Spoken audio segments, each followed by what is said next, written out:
Well, I haven't opened it yet because I like to do these in case there's any issue, although I may edit it for your viewing, just in case I have to use it as evidence, you know, on an eBay dispute or any such thing. So it definitely says return address, Carno Model Rail Centre, which is Redruth, and the listing location is Camborne, which is in Cambridgeshire, not a million miles from where I am. It's also listed as new, which I don't think it can be, because I think it's pre-owned. Might be in good condition, but I think the model variant is not a recent one. It is American. Side here hopefully is an intact Bachmann, oh dear, an American Bachmann.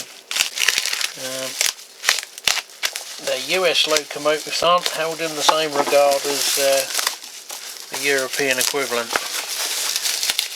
Whether that's because they get away with it in the US, I don't know. I should imagine it's the same factories producing items for the European market that are also building stuff for the US market. So I wanted a Heritage Norfolk and Southern unit. This wasn't the top one on my list. It looks a bit like their Red Rescue one, I can't remember what it's called now. Operation Lifesaver, is it? The one with the tank car and everything for the emergency services to train on. I don't think this has anything to do with that. So this has sound. It was £72, which is quite a good price by any stretch.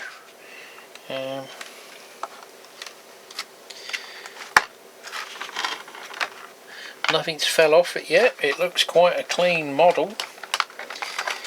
It's not been a shelf queen sitting and getting dusty. It's not as heavy as some of my other variants. I presume, you know, it's not quite as finite of details as, say, an Atlas or an Athearn. But, you know, I just need it to pull and look the part. We've got fixed sun visors, which, to be honest with you, I don't mind, because all the other ones that have got the separately fitted sun visors fall off. So it doesn't look too tragic.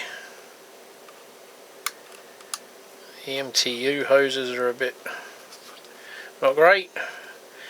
And we've got Bachmann Easy Mate couplings, which are a plastic head, which maybe for pulling from a loco perspective probably ain't the best choice, but we can soon sort that out. Handrails are a bit chunkier, I guess, you know, the details aren't as good as some of the others, but I wasn't expecting it to be. Paint finish on the fuel tanks is looks like there was a bit of dust or something underneath the spray. No detachable bodywork parts, I don't know. Everything's there, it looks all clean, nothing's broken, no handrail snap, which is usually what happens. I mean, normally they do come with a little packing in them, but looks wise, yes, it's okay. It's not as detailed, but I didn't expect it to be. Wasn't particularly bothered if it was or wasn't. I think the wheel truck was caught there. And let's have a look at the wheels. Detail wheels. There doesn't look to have been too much use. There is some evidence of use, so clearly you can't really advertise it as new when it's not. Looks like the speakers in the bottom in the fuel tank there. Sound value, whatever that means. So I don't know what the issues with Bachmanns are. I think the gear wheels do give some grief, don't they?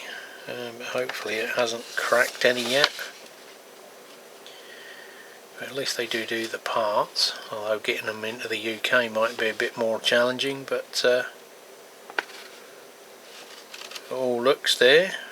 I presume it's an integral sound chip board, unlike our separately fitted ones. Is it Soundtracks, I think, aren't they? They're not ESU. It's sort of a bit like our early Bachmanns with the ASU version 3s. You've got 8 functions. There's not an array of a mass of functions. Sound effects. 0 is headlights, fairly standard. Standard US layout. Bells and whistles F1 and F2. Short whistle F3. Steam release or dynamic brake on diesel. Number 5 is flashing light, I presume the ditch lights. Lighted number boards turn on with F6. A dimmer on F7 and mute the sound on F8. Nothing about cold starts or starting ups. Facilities, probably in the instructions here that I haven't yet read. So it all looks fairly clean and tidy. Clearly not brand new as advertised, but that seems to be par of the course with people on eBay. So yeah, just the usual gumph. So we'll have to go and test it and see what it's like, which by the time this video goes out you'll have already seen it. So if it's working you'll have seen it, and if not, it's gone back. But on looks wise it's okay. Yeah, it is basic, but £72 for a sound fitted loco over here, that's a good deal by anyone's stretch. So finally a bit of mail this week. Not too much in the tubes at the minute, but other expenditures are upon us at the minute. So see if we can save this little envelope. I don't know why, because will I use it? Who knows? Maybe. So in here should be some more decals. I hope they're okay, because I think they're old stock. But we have, these are for the Gunderson intermodals, that shape one. I've got a kit, if you recall, I think it was the kit one. There's only decals on one side, so I might decal it different on each side, so it looks like, depending on where you are, it's a different rake. This is a Triple Crown, which is an American container haulier, I suppose. They're part of the Norfolk Southern group, I think. So there's some Norfolk Southern Conrail decals on here, and then various numbers and bits here, so I can put on containers or truck chassis. If you recall, I had a few truck bodies that could do with rebranding. In here, Richard at Road and Rails has had another little clearance do. So after buying the other few bits the other week, the cars that I did have on my shopping list were out of stock, but miraculously came back in stock again. So I pitched a few more, mainly because it was a car I always wanted but could never afford, and when I could just about afford one, I made the mistake of getting married, and bang goes your money. Then they got really expensive again. And that car in question is the Audi Quattro Sport. So we have a couple of those, one in red and one in white, although they were usually pearlescent white. Very nice car for the time. Changed the history of rally. And in here, I think I've got one of these before. They're Oxford Atlas, same company, same factory, making the same stuff.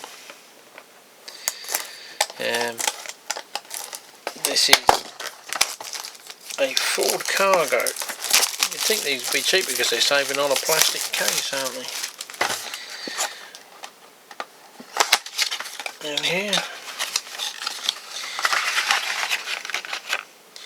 we just go for the plastic lid. And so Ford Cargo, used to drive those about, rent them out. So this one is a cheapie, £5. It could well be an experimental donor, or it could get code 3'd where it will be resprayed, and I might turn it into the old truck hire company that I worked for, if I can squeeze down and get some decal sheets and turn it into a rental truck. Or it might get butchered and be an experimental base for the Fowler system. I don't know whether it'll be too heavy for a motor and the drive to be reliable, but for £5 it was worth a punt to have an experiment. So it's destined either way to get remanufactured one way or the other.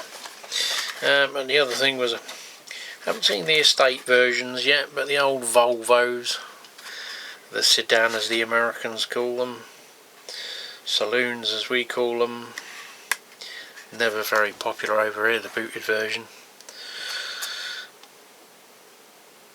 Arrive in style, I don't know what that is. Anyway, yeah, they were £2.99 for the cars instead of about £8-9 what they are now, getting a bit ridiculous. And the Ford Cargo was £5.99.